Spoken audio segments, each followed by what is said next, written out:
Junior lady doctor के murder case में कुछ ऐसी बातें सामने आई है जिसे सुनकर आपके रोंगटे खड़े हो जाएंगे। 9 अगस्त 2024 की रात पश्चिम बंगाल के कोलकाता में आरजी कर मेडिकल हॉस्पिटल में जूनियर महिला डॉक्टर के साथ दुष्कर्म और हत्या की घटना से पूरे देश में आक्रोश है। इस घटना का विरोध देश भर में हो रहा है। देश भर के लोग, डॉक्टर और मेडिकल छात्र सड़कों पर उतर आए हैं। हालांकि पुलिस ने संजय रॉय नाम के एक शख्स को गिरफ्तार किया है, पर इसके पीछे और भी कई लोग हैं। अब इस मामले की जांच सीबीआई कर रही है। सीबीआई के आने के बाद इस केस में कई चौंकाने वाले खुलासे हुए हैं।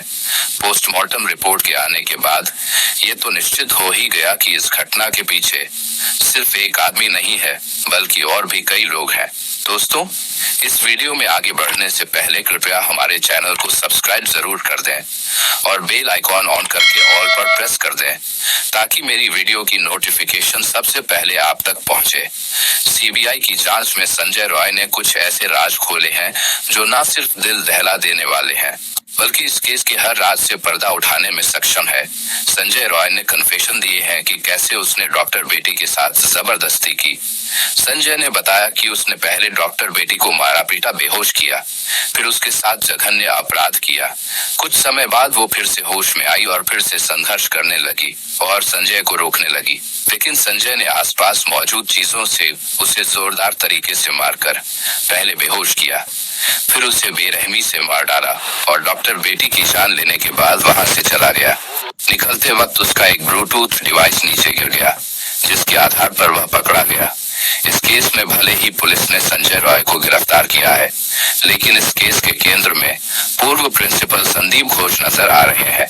यह पहला मौका नहीं है जब संदीप घोष विवादों में घिरे हैं। संदीप घोष का पूरा करियर ही भ्रष्टाचार और पद के दुरुपयोग के आरोपों से घिरा हुआ है। संदीप घोष ने घटना के 3 दिन बाद अपने पद से इस्तीफा दे दिया था, लेकिन आरोप है कि उन्होंने इस पूरे मामले में लिपापोती की और हत्या के मामले को आत्महत्या का रूप देने की कोशिश की। अब सीबीआई लगातार उनसे पूछताछ कर रही है। सीबीआई ने संदीप घोष से कुछ महत्वपूर्ण प्रश्न किए, जो कि इस प्रकार है। इस घटना के बारे में आपको कब और कैसे पता चला? इस घटना की जानकारी मिलने के बाद आपने क्या क्या किया? आप इतने सालों से मेडिकल प्रोफेशन में है, जब आपने लेडी डॉक्टर की बॉडी देखी और देखने के बाद आपको क्या लगा? जरा यह भी बताइए कि पुलिस को किसने और कब कॉल की थी और पुलिस को क्या बताया गया था? मृतक डॉक्टर के परिवार वालों को कब जानकारी दी गई और किसने जानकारी दी? मृतक डॉक्टर के परिवार को आखिर क्या बताया गया था? आपको किसने बताया था कि यह सुसाइड का केस है?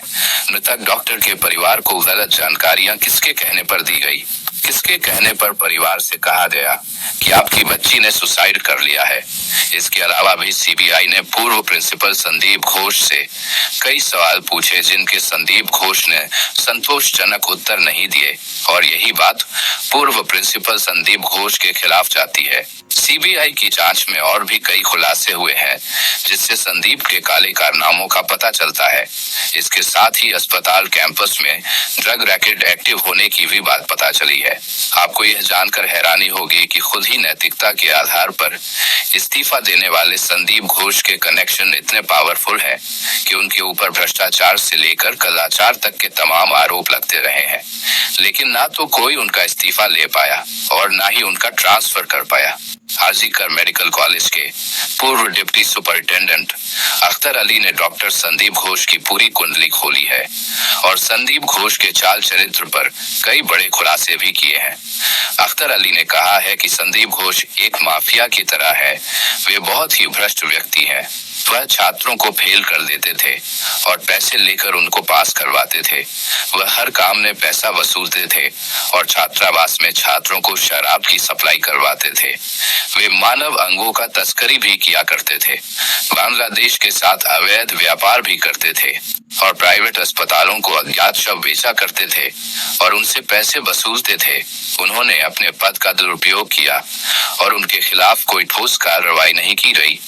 आरजी कर मेडिकल कॉलेज में जो भी काम होता था, सब जगह वो पैसा खाते थे। यही नहीं, अगर उन पर कार्रवाई किया जाता था तो वो स्टूडेंट्स से आंदोलन भी करवाते थे और अपने ऊपर हो रही कार्रवाई को रुकवा देते थे।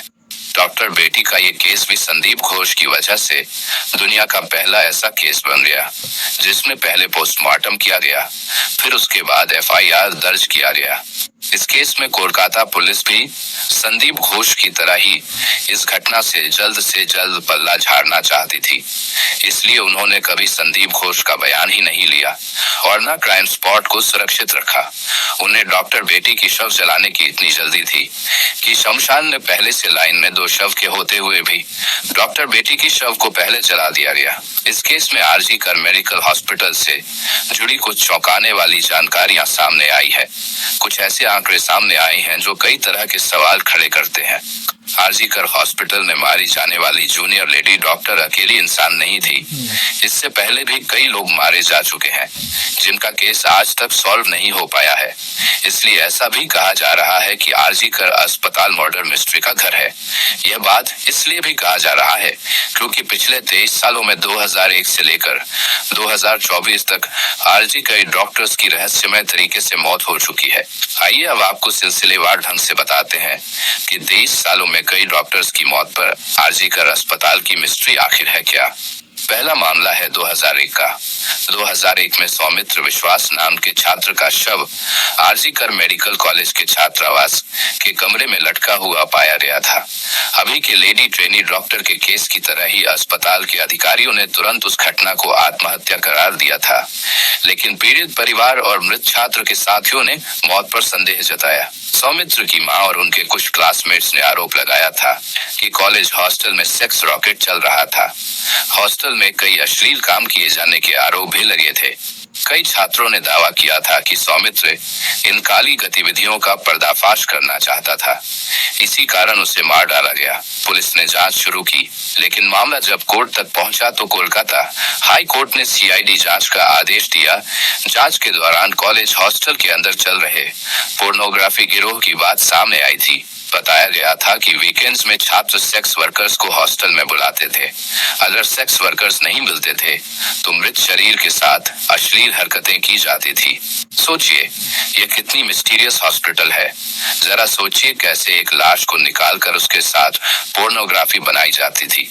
और उस समय यानी हम बात कर रहे हैं 2001 की, उन्हें सुपर इम्पोज कर दिया जाता था, यानी उस लाश के चेहरे को हटाकर एडिटिंग करके किसी और जिंदा लड़की की तस्वीर लगा दी जाती थी।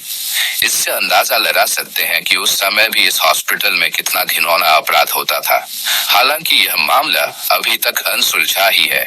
दूसरा मामला है 5 फरवरी 2003 का। इस दिन आरजी कर मेडिकल कॉलेज एंड हॉस्पिटल के हाउस स्टाफ अरिजीत दत्ता ने आत्महत्या कर ली थी। पुलिस ने बताया था कि अरिजीत ने पहले अपने हाथ में एनेस्थीसिया दिया, जिससे उसके हाथ में लकवा मार गया। फिर ब्लेड से उसने हाथ की नस काट ली। फिर हॉस्टल की छत से नीचे कूदकर अपनी जान दे दी। उसके पास से सर्जिकल चाकू भी बरामद किए गए थे। जांच के बाद भी कुछ निष्कर्ष नहीं निकला और मामला ठंडे बस्ते में डाल दिया गया। तीसरा मामला है अक्टूबर 2016 का। डॉक्टर गौतम पाल मेडिसिन विभाग के प्रोफेसर थे। उनके किराए के फ्लैट में उनका शव पड़ा हुआ था।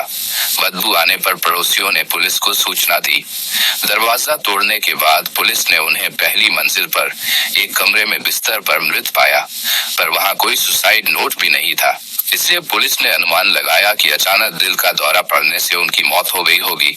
हालांकि वह मौत के कारण की पुष्टि नहीं कर सके। आपको बता दें कि जांचकर्ताओं को उसके कमरे के फर्श पर खून के धब्बे और चेहरे पर कुछ चोट के निशान भी मिले थे, लेकिन उनकी मौत को लेकर अब भी रहस्य बरकरार है। चौथा केस है 2020 का, जब सेकंड ईयर की 25 वर्षीय जूनियर महिला डॉक्टर पल्लवी साहा की दुखद मृत्यु हो गई। डॉक्टर ने आरजी कर अस्पताल की 6ठी मंजिल से कूदकर आत्महत्या कर ली थी। दोस्तों और सहकर्मियों ने कहा कि शायद वह डिप्रेशन की शिकार थी। हालांकि इस मामले में कोई सुसाइड नोट नहीं मिला और डॉक्टर की मौत को लेकर कई सवाल भी उठे, जिनका जवाब आज तक नहीं मिल पाया है। खैर, अब हम आते हैं डॉक्टर बेटी की केस की तरफ। जैसे उस समय की सारी मौतों को पुलिस ने सामान्य मौत घोषित कर दिया था। ठीक वैसे ही इस केस में भी पहले यही साबित करने की कोशिश की गई कि ट्रेनी डॉक्टर ने भी खुदकुशी की है। हालांकि मौका ए वारदात को देखकर पहली ही नजर में कोई भी इसे कत्ल का मामला समझ सकता था, लेकिन इसके बावजूद पुलिस ने पहले इस सिलसिले में सामान्य मौत का केस दर्ज किया, जबकि वारदात का शिकार हुई डॉक्टर न सिर्फ उसी हॉस्पिटल में काम करती थी, बल्कि उसकी बुरी तरह से जख्मी लाश हॉस्पिटल के अंदर ही सेमिनार हॉल में पड़ी थी। ऐसे में कत्ल के बजाय खुदकुशी का केस दर्ज करने के पीछे आखिर क्या वजह है, और कोलकाता हाई कोर्ट ने भी इस पर सवाल खड़े किए हैं। मामले की जांच कर रही सीबीआई को अब इसके पीछे की वजह भी जाननी होगी। और एक सवाल यह भी है कि इस पूरे मामले में डॉक्टर बेटी के उन चारों डॉक्टर सहकर्मियों की क्या भूमिका है, क्योंकि वारदात से पहले रात को पीड़ित डॉक्टर ने अपने 4 कलीग्स के साथ ही डिनर किया था। इसके बाद उसके बाकी कलीग्स तो वहां से चले गए, लेकिन डॉक्टर बेटी ने अकेले ही उस सेमिनार रूम में सोने का फैसला किया, और जिसके बाद यह वारदात हुई। लेकिन ऐसे में फिलहाल सीबीआई भी यह जानना चाहती है कि उस डॉक्टर बेटी को आखिरी बार जिंदा देखने वाले उसके दोस्तों से उसकी क्या बात हुई थी और कैसी बातें हुई थी। क्या कत्ल से पहले या फिर कभी भी उसने अपनी सुरक्षा को लेकर कोई चिंता जाहिर की थी। इसलिए सीबीआई उसके दोस्तों से भी पूछताछ कर रही है। संदीप घोष के पीछे कुछ पावरफुल लोग हैं। ये इस बात से अंदाजा लगाया जा सकता है कि पहली बार इस पूरे मामले में सीबीआई द्वारा या फिर किसी भी इन्वेस्टिगेटिंग एजेंसी द्वारा प्रिंसिपल संदीप घोष से पूछताछ की गई है। यानी संदीप इतना पावरफुल आदमी है कि आज तक उससे किसी भी मामले में कोई भी पूछताछ नहीं की गई थी। लेकिन अब देखना यह है कि सीबीआई इस केस को सॉल्व कर पाती है या नहीं। क्या सीबीआई उस मासूम डॉक्टर बेटी को इंसाफ दिला पाएगी, या फिर ये केस भी अन्य केस की तरह ही फाइलों के नीचे दबकर रह जाएगा और उस बच्ची के गुनाहगार यूं ही आजाद घूमते रहेंगे। खैर दोस्तों, हमारा और आपका काम है आवाज उठाना। हालांकि देश भर में जगह जगह डॉक्टर भी प्रोटेस्ट कर रहे हैं ताकि उस डॉक्टर बेटी को इंसाफ मिल सके। दोस्तों, इस घटना को सुनाने का उद्देश्य किसी का दिल दुखाना नहीं है, किसी को परेशान करना नहीं, बल्कि आपको जागरूक करना है, आपको सचेत करना है। दोस्तों, इस पूरी घटना के बारे में आपकी क्या राय है, कमेंट बॉक्स में जरूर बताएं। और अगर हमारी मेहनत पसंद आई हो तो इसमें शेयर भी करें। अगर आपने अब तक चैनल को सब्सक्राइब नहीं किया है तो हमारे चैनल को सब्सक्राइब, लाइक कर दीजिए, सब्सक्राइब कर दीजिए।